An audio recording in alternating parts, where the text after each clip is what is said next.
আমি পদ্মজা। পর্ব ২১। লেখক ইলমা বেহরুজ। বাড়ির সব কাজ শেষ করে ক্লান্ত পায়ে হেঁটে ঘরে ঢুকলেন হেমলতা। মোরশেদ সবেমাত্র শুয়েছেন।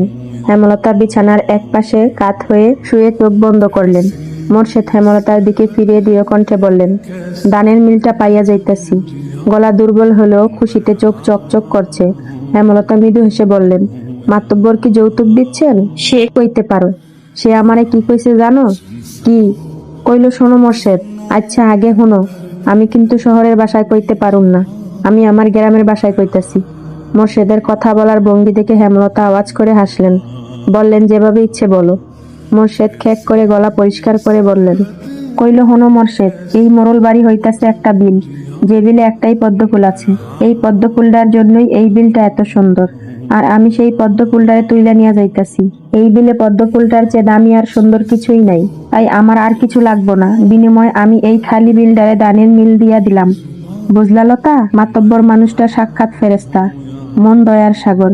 হেমলতা ছোট করে বলল, পর মুহূর্তেই বললেন, একটা প্রশ্ন করার ছিল।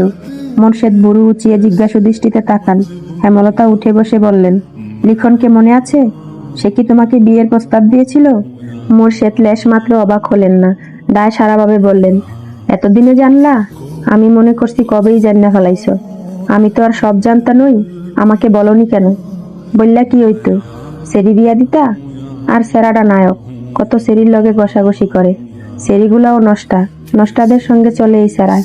মুখ খারাপ করো না, ছেলেটার মধ্যে আমি তেমন কিছুই দেখিনি, তুমি আমাকে জানাতে পারতে। বর্তমান পরিস্থিতি স্বাভাবিক থাকলে সে মা বাবাকে নিয়ে আসলে আমি ফিরিয়ে দিতাম না। থাক এসব কথা, এখন বলেও লাভ নেই। পদ্মজার মন স্থির আছে। পরিস্থিতি আর ভাগ্য যেখানে নিয়ে যাচ্ছে সেখানেই গা ভাসিয়ে চলুক। ঘুমাও এখন, বয়ে উঠে গোলাপ ভাইয়ের বাড়ি যেও। কত কাজ বাকি। বাড়ির বড় মেয়ের বিয়ে কি সামান্য কথা? হেমলতা কথা বলতে বলতে অন্যদিকে ঘুরে শুয়ে পড়লেন। ঘুমিয়েও পড়লেন কিছুক্ষণের মাঝে। সকাল থেকে পূর্ণার দেখা নেই। তাকে খুঁজতে খুঁজতে ঘাটে চলে গেল পদ্মজা। পূর্ণা সিঁড়ি ঘাটে বসে উদাস হয়ে কিছু ভাবছে। পদ্মজা পা টিপে হেঁটে এলো। পূর্ণা তখনও বোনের উপস্থিতি টের পায়নি। পদ্মজা পাশে বসে, তাও পূর্ণা টের পেল না। পদ্মজা ধাক্কা দিতেই পূর্ণা চমকে তাকালো, বুকে ফু দিয়ে বলল, ভয় পেয়েছি আপা। উদাস হয়ে কি ভাবছিস? কিছু না। আবার ওইসব ভাবছিস? কতবার না করলে শুনবি বলতো? পূর্ণা নতজানু হয়ে রইল। ক্ষণকাল পার হওয়ার পর বেজা কণ্ঠে বলল, নিজের ইচ্ছায় মনে করে কষ্ট পেতে আমার ইচ্ছে করে না, কিন্তু মনে পড়ে যায়। চেষ্টা তো করবি। আর বলতে হবে এমন তো কোনো কথা নেই। অমানুষগুলো তাদের শাস্তি পেয়েছে, একটু নিজেকে ভালো রাখার চেষ্টা কর। পূর্ণা চোখের জল মুছে আগ্রহ নিয়ে বলল, আম্মা তিনজনকে কি করে মারলো আপা? আমাদের আম্মা খুনি? পূর্ণার মুখ চেপে ধরল পদ্মজা। চারপাশে চোখ বুলিয়ে ফিসফিসিয়ে বলল, আর কখনো এটা বলবি না। কিন্তু আমি জানতে চাই, কি করে আম্মা খুন করলো? জানি না। আম্মা কি জিজ্ঞেস করবে? পদ্মজা ভাবল, এরপর বলল, করব, তবে আজ না, অন্য একদিন। বিয়ে করে তো চলেই যাবে। পদ্মজা অভিমানী চোখে তাকালো পূর্ণার দিকে। বলল, আর কি আসবো না? ফিরে যাত্রা আছে। আবার কয়দিন পর পর এমনিতেও আসবো। তাহলে কালাচাঁদের সঙ্গে বিয়েটা সত্যি হচ্ছে? তুই কি মিথ্যা ভাবছিস? পূর্ণা বিরক্তিতে কপাল কুঁচকে ফেলল। বলল, লিখন ভাইয়ের জন্য কষ্ট হচ্ছে। লিখন নামটা শুনে পদ্মজা অপ্রতিভ হয়ে উঠল। নিজেকে অপরাধী অপরাধী মনে হচ্ছে। এই অনুভূতির কোনো মানে নেই। সে কোনো অপরাধ করেনি, তবুও ভাবলেই কি যেন হয় ভেতরে। পদ্মজা প্রসঙ্গ পাল্টাতে বলল, ওনাকে মানে মাতব্বরের ছেলেকে পছন্দ না, তাই কালো বলিস। ঠিক আছে বুঝলাম, কিন্তু চাঁদ কেন বলিস? বুঝলাম না। পূর্ণা আর চোখে পদ্মজার দিকে তাকালো, যান্ত্রিক সুরে জানালো, পাতিলের তলার মতো কালো হয়ে আমার চাঁদের মতো সুন্দরী বোনকে বিয়ে করবে বলেই কালা চাঁদ ডাকি, নয়তো কালা পাতিল ডাকতাম। আবার দরদ দেখিয়ে বলো না, উনি তো এত কালো না, শ্যামলা। কথা শেষ করেই পূর্ণা ঠোঁট বাঁকালো। পদ্মজা শব্দ করে হাসতে শুরু করলো। কিছুতেই তার হাসি থামছে না। পূর্ণা পদ্মজার দিকে এক দৃষ্টিতে তাকিয়ে থেকে বলল, তুমি খুব কঠিন আপা, খুব ধৈর্য তোমার, ঠিক আম্মার মতো। পদ্মজা হাসি থামিয়ে পূর্ণার দিকে তাকালো। সময়টা শুধু দুই বোনের। পদ্মজা স্নেহাদ্য কণ্ঠে শুধালো, আর তুই ঠিক আম্মার বাহিক্য রূপের জোড়া পড়ব। প্রান্ত প্রেমা হন্তদন্ত হয়ে ছুটে আসে নদীর কাটে। পদ্মজার উদ্দেশ্যে বলল, বড় আপা, দুলাভাই আসছে। আমির আসার সংবাদ পেয়েই পদ্মজা নিজের ঘরে চলে গেল। এই লোকটা এত বেহায়া আর নির্লজ্জ। গতকাল নাকি সকাল বিকাল বাড়ির সামনে গুড়গুড় করেছে, আজ একেবারে বাড়িতেই। বিয়ের তো আর মাত্র 3 দিন বাকি, এতটুকু সময় নিজেকে নিয়ন্ত্রণ করতে পারে না। পদ্মজা কপাল চাপড়ে বিড়বিড় করে, এ কার সঙ্গে বিয়ে হচ্ছে আল্লাহ। উঠানে হেমলতা ছিলেন। আমির বাড়ির ভেতর ঢুকতেই হেমলতার পা ছুঁয়ে সালাম করলো। নতজানু হয়ে আন্তরিকতার সঙ্গে বলল, কেমন আছেন আম্মা? হেমলতার চক্ষু চড়ক গাছ। আমিরের সঙ্গে মগা এসেছে। মগার হাতে মাছের ব্যাগ, মাথায় জুড়ি, তাতে মশলাপাতির সঙ্গে শাকসবজি। বিয়ের আগে এত বাজার, আবার আম্মা ডাকা হচ্ছে। অপ্রত্যাশিত ব্যাপার স্যাপার। হেমলতা ডুব গিলে ব্যাপারটা হজম করে নিলেন। ধীরে সুস্থে বললেন, ভালো আছি। তুমি কেমন আছো? বাড়ির সবাই ভালো আছে? জি জি, সবাই ভালো। আমির মগাকে ইশারা করতেই মগা বারান্দায় মাছের ব্যাগ মাথার জুড়ে রেখে দিল। হেমলতা ঠোঁটে হাসি ধরে রেখে বললেন, এত সব বিয়ের আগে আনার কি দরকার ছিল, পাগল ছেলে।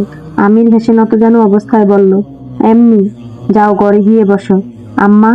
হেমলতা চলে যেতে গিয়েও দাঁড়িয়ে পড়লেন। আমির দ্রুত বলল, আম্মা ক্ষমা করবেন, সন্ধ্যার আগে বাড়ি ফিরতে হবে। হেমলতা বুঝতে পারছে না ছেলেটা কি চাচ্ছে। তিনি আগ্রহান্বিত হয়ে জানতে চাইলেন, কোনো দরকার ছিল? আসলে আম্মা, পদ্মজার সঙ্গে একটু কথা ছিল। আমির উসখুস করছে, হাত পা নাড়াচ্ছে এদিক ওদিক, কিন্তু চোখ মাটিতে স্থির। হেমলতা আমিরকে ভালো করে পরখ করে নিয়ে বললেন, আচ্ছা যাও, পদ্মজা ঘরে আছে নয়তো ঘাটে।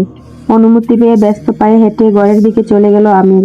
হেমলতা তার যাওয়ার পানে চেয়ে থেকে ভাবছেন, ছেলেটার সঙ্গে এখনো চোখাচোখি হয়নি। সব সময় মাথা নত করে রাখে, কিন্তু কথাবার্তায় তো মনে হচ্ছে এই ছেলে মোটেও লাজুক নয়। তিনি কিছুক্ষণ বুড়ো কুঁচকে রাখলেন। পরে ভাবলেন, হয়তো গুরুজনদের সামনে মাথা নিচু করে রাখা ছোটবেলার স্বভাব, ভালো অভ্যাস। হেমলতা মুচকি হেসে লাহারি ঘরের দিকে এগিয়ে যান। পদ্মজার ঘরের শেষ প্রান্তে একটি বারান্দা আছে। বারান্দা পেরোলেই বাড়ির পেছনের দরজা। আমির আসছে শুনে ঘর আর বারান্দার মাঝ বরাবর দরজায় পর্দা টানিয়ে দিল পদ্মজা। আমির হন্তদন্ত হয়ে ঘরের দিকে পর্দার অন্য পাশে দাঁড়ালো। পদ্মজা দাঁড়ালো বারান্দার দিকে।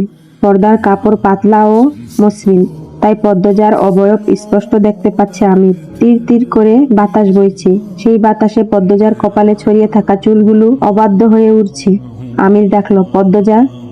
পদ্মজা লজ্জায় কথা বলতে পারছে না। কেমন আছো?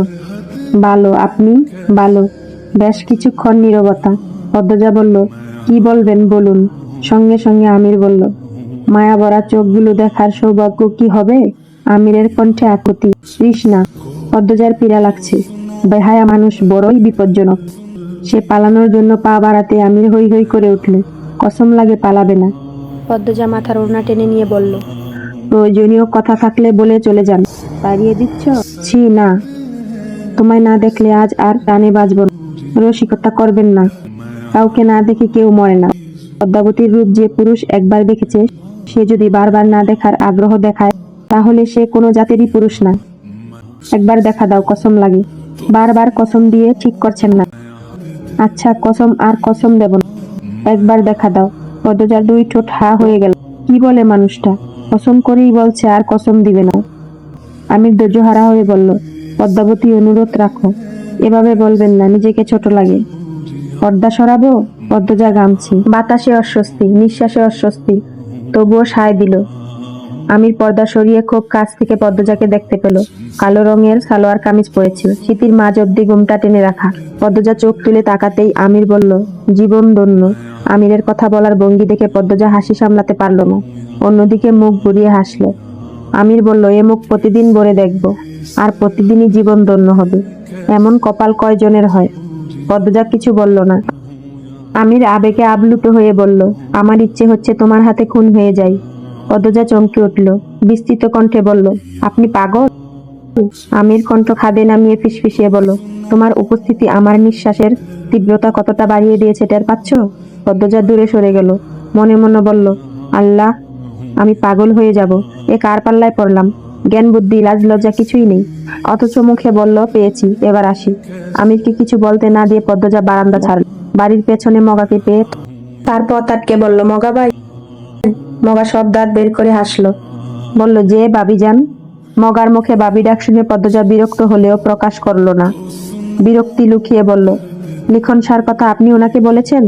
উনিটা কে? আপনার আমির ভাই। যে ভাবিজান। মগার অকপট স্বীকারোক্তি। পদ্মজা এ নিয়ে আর কথা বাড়ালো না, মগাকে পাশ কেটে চলে গেল। মগা দৌড়ে এসে পদ্মজার পথ রোধ করে দাঁড়ালো, ফিসফিসিয়ে গোপন তথ্য দিল, আগামী 2 দিনের মধ্যে লিখন সে আসছে তার বাবা মাকে নিয়ে। খবরটা মগা গত সপ্তাহে পেয়েছি। সংবাদটি পেয়ে পদ্মজার পায়ের নিচ থেকে মাটি সরে গেল। ডোক গিলে নিজেকে আশ্বস্ত করলো, আমি তো কথা দেইনি বিয়ে করার, কখনো চিঠিও দেইনি। লিখন শাহ নিরাশ হলে এটা তার দোষ নয়, লিখন শাহর ভাগ্য। তবুও পদ্মজার খারাপ লাগছে, অপরাধী মনে হচ্ছে নিজেকে।